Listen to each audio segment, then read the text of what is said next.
Hey, this is Kyle at ProjectionHub, and this is episode number 4 in our How to Write a Startup Business Plan for an SBA Loan mini-series. So in the previous video, we had just finished talking about why you are the most important part, or one of the most important parts in your business plan. And so if you missed that video, you can go ahead and go back and watch it. We have 2 other videos as well in the series you can check out. But if this is the first video you're coming into, my name is Kyle. I lead our custom business plan writing services here at ProjectionHub. And at ProjectionHub, we've helped more than 50,000 small businesses and startups create financial projections, write business plans, and get approved for SBA loans. And so, as I mentioned in this series, it's all about helping people understand how they can write the best possible business plan for their startup business, most generally for the intent of getting approved for an SBA loan. And so in today's video, episode number 4, we are going to talk about how to do an effective market analysis section of your business plan. Now, before you fall asleep or, you roll your eyes because this sounds horrible to you, this is one of those sections in a business plan that a lot of times people either skip or they throw in the towel. And I hope to convince you in this video as to why you absolutely should not only include it, but how we can make it as good as possible and actually work for your benefit. And so I'm going to show you how to do that today. Again, you can watch the rest of the series, and the next video will be right after this one, or you can go back to the start. You can pause this one and go back to the first video and watch through all 5, but consider subscribing to the channel, like the video so you consume any of our other content about starting a business, growing a business, projections, business plan, applying for a loan, all that kind of stuff. And if at any point you have a question, just drop a comment down below the video, or you can contact us directly at support@ProjectionHub.com. So without further ado, let's go ahead and jump into this so I can show you how to do a market analysis in your startup business plan. All right, here we go. So up on the screen, the left side is a real business plan that I did for a client recently. Now I've changed all the names and some locations. The core of this business plan is the same, and I've got the market analysis section pulled up for that. So you can see this is a whole business plan here. So this situation is for a laundromat, startup laundromat. And then on the right hand, I've just got a few different points we're going to go through as I kind of make the point to you about what your market analysis section should include, and even some quick tips on how to do the things I'm going to say it should include. Now, today's video is not meant to be a 30-minute long tutorial on how to use every one of these tools to the best way that I'm going to show you. We've got some other videos that can do that, but to kind of give you an overall kind of guide to this and its importance. So you can see, however, and the way I'm going to do this is we'll step through the example over here, and then I'll uncover some of these things and then show you a tool that I would use to follow these things. So the main purpose of our market analysis section is you need to convince yourself first, as well as your lender or the person who's going to be reading your business plan, that your target market and where you hope to start your business will actually be able to support your startup, so that there will be room in the market for your business. And so that's really what we're hoping to accomplish with the market analysis. So I really want to encourage you. A lot of times what I see in a business plan, or what's common, is people just think the market analysis is like the Shark Tank summary. They say the laundromat industry is a $3 trillion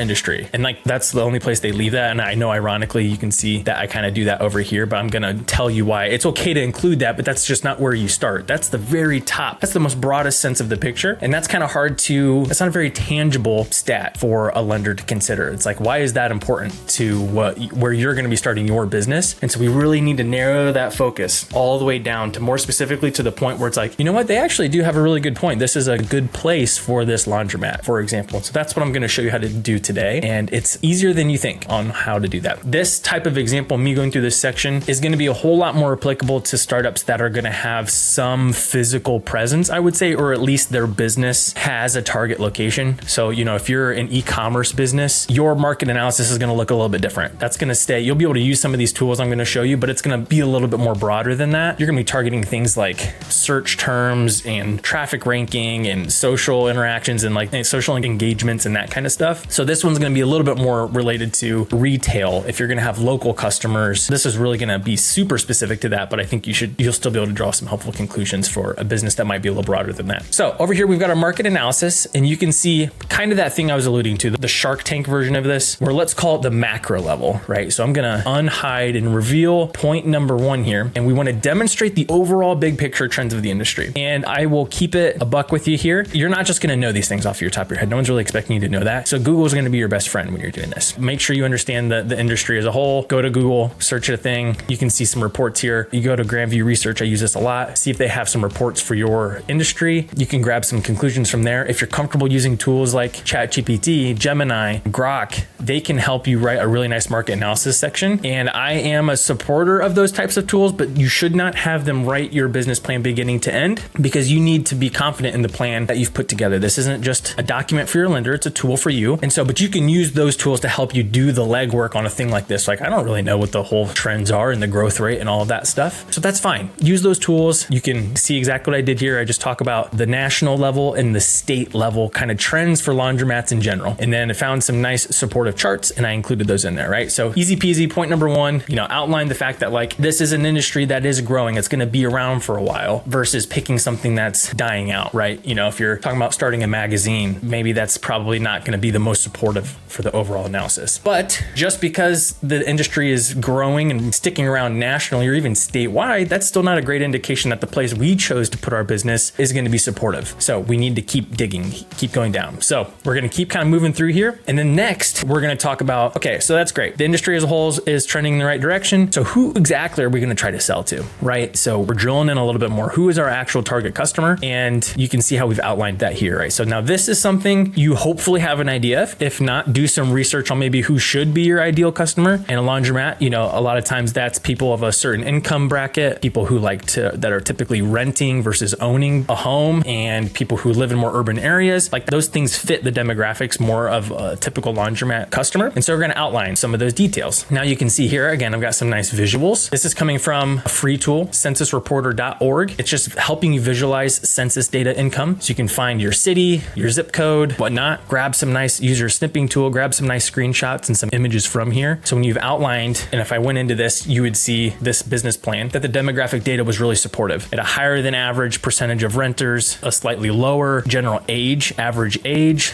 The income data was a little bit lower, it was lower than the state average. And so those are all positive indicators for a laundromat. Okay. So that is number two, demonstrate your primary target audience and the demographic. So use some tools, do some research to find out like what is an ideal audience for your type of industry and the business you want to do. And then make sure that the zip code, the county, the town where you are targeting matches generally the demographics look good, right? So if at any point in this process that I'm going to walk you through here, your research reveals not supportive data, that doesn't mean you have to stop your idea. Okay. So I want to give you at least that disclaimer. It just needs to change the tone of your business plan. So if all of the data we're looking up is supportive, like, yeah, this is a good looking area, that becomes the supportive angle we're talking about in our business plan. Like, hey, this is a great opportunity. It's an untapped market. That's kind of what we want to focus on. If it's less supportive, then we're going to be shifting into point number three, which is going to be demonstrate that you understand the competition in your target market. Okay. So if it's highly competitive or it's not booming with the right type of people, then that means you have to go to bat and try to take away competition or take away market share from your competition. So we really want to make sure that it's clear we understand our competition. So some common mistakes I see all the time in a competitor analysis, because I think people overcomplicate this sometimes, is one, they think that the thing that they're doing is so unique, or that they're going to do it so well, or that they're putting such a spin on it, they don't have any true competitors, because they're like, well, nobody's doing it quite like we're going to do it. So that means we don't have competitors. And I hate to be the bearer of bad news, but that's just not true. I don't even really care if you were the first laundromat in your town, you are still competing with other forces. People have to choose to spend $1 with you versus spending it on something else, even if it's not laundry services. They have to choose to spend $1 with you versus how they've been doing their laundry up to this point in time. Maybe that's at home, or maybe that's a different service, or driving to a town on the other side, and then maybe they're really loyal there, right? So you cannot assume you're not going to have competition. It may be true that you have less direct competition, but you still need to consider those alternative things. So at the very least, you need to be able to identify,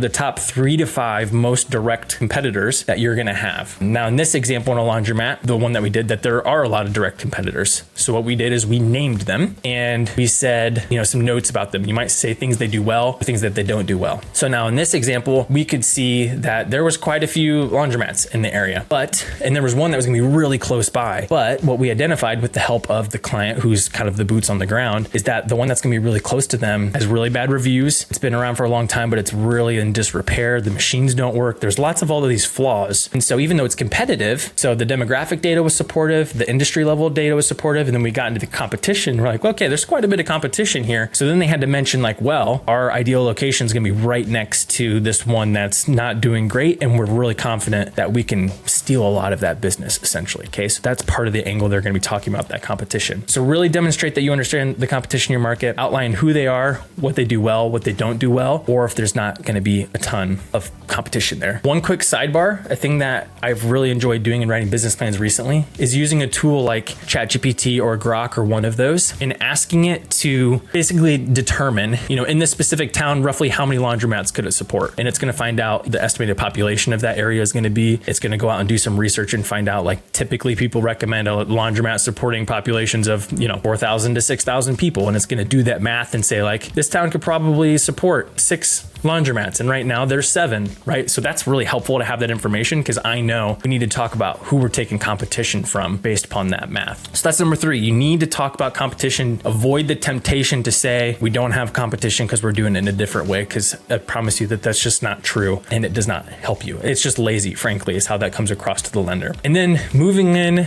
to the crown jewel of market analysis that I think a lot of people should do, but nobody does this, and that is because it can be harder to do sometimes, is demonstrate relevant customer trends in your local target market. So we've talked big picture, national. We've even talked about the target customer, and then we talked about the specific competitors. Now we need to talk about, can we find data that talks about in the very specific target market where we want to be located, is there even any positive trends that this could support our business? And some things I like to do for this is, one, I like to check local search trends. So you can go to Google AdWords, you can make a free account, you can use our Google Keyword Planner tool. And what you can do is you can put in keyword search phrases like laundromat near me, for example, and then you can choose the location. So if I'll do a suburb, right? You want to get as closer as you can. You want to avoid using whole cities. And then you can see how often are people searching for that. And is it growing or decreasing? And this can be a really nice representation. I can search by filter and I can see in this city, which is, 100,000 people, laundromat near me it's growing by over 84% year over year. That is huge indication that there's a positive growth and demand there. So why it's so crucial we just did competitor analysis is because, sure, it's really positive and encouraging that there's a growth in people searching for this. That indicates a growth in demand, but maybe there's way too many laundromats already, right? So you need to understand both of those sides. You need to understand if there's a growth in that, but also in this side of things. So you can grab screenshots from that, add that in here and say, hey, there's some really positive indications. And maybe in your case, maybe this information doesn't look good. If you do this in your target location and it says it's decreasing year over year, again, that doesn't mean you can't do what you're doing. You may not want to take that and put it in your business plan, but also means you need to focus more on taking market share from a competitor and should have a really strong argument there. Another thing we can do, this type of information right here, you can use a tool like Placer.ai, which gives you foot traffic data. They've got some free analysis here, and it allows you to see year over year comparison. Are more or less people coming into a specific zip code? And then it also shows you, are they spending more money, or are people visiting dining establishments and retail establishments more or less? So that can be a positive indicator of consumer trends. So in this laundromat example, search trends were up, foot traffic was up, and spending was up, right? So following our structure here, trends of the big industry were good. 2, our target audience was represented in the target market we wanted to be at. And I could demonstrate that with some quick research. 3, I understand and I outlined my direct competitors, and I even identified one that I know I could take market share from. 4, I could demonstrate that there is growth in the local target market, local community, and people looking for the type of services I want to provide. And I'm grabbing visuals and I'm putting that in my business plan. So there you have it. This section just became one that people would typically skip or write off, to turning it into an advantage for me to demonstrate that not only, 1, do I really understand what I'm getting myself into, but 2, I might even be convincing my lender that I probably know more about the trends than they do when it comes to this. So there you have it. That's episode 4 of how to write a startup business plan for an SBA loan. Episode 5 coming up next is going to be a deep dive on financial projections. I encourage you, we will make it approachable and give you some nice tips that you can use to make that process a little less scary. Again, subscribe to the channel, like the video, and reach out to us if you have questions about your business plan, about how to do market analysis. I will draw your attention to, I've linked it down in the description below, or you can just go to our website. We have available to you, if you go over here to business plans, we have a free business plan review, but I will also link in the description below our free feasibility review. Essentially what those are is it just gives you a chance to talk talk about your concept, share what you have for a business plan, and I will give you free feedback. I will look at it. I will say, here's some things I would work on. Here's what I would improve. And I will give you free feedback. So take advantage of that. We also offer a free SBA review. So maybe you're already to the point where you're thinking about applying. You can fill this out and we'll give you some free feedback on what we think your chances of approval are, things you should work on, maybe some types of lenders to look into. So take advantage of those resources. They're linked down below. Stick around for episode number 5 of this mini series to round out what you need to know about writing your startup business plan. Hope you found this one enjoyable, and we will catch you in the next one. Thanks.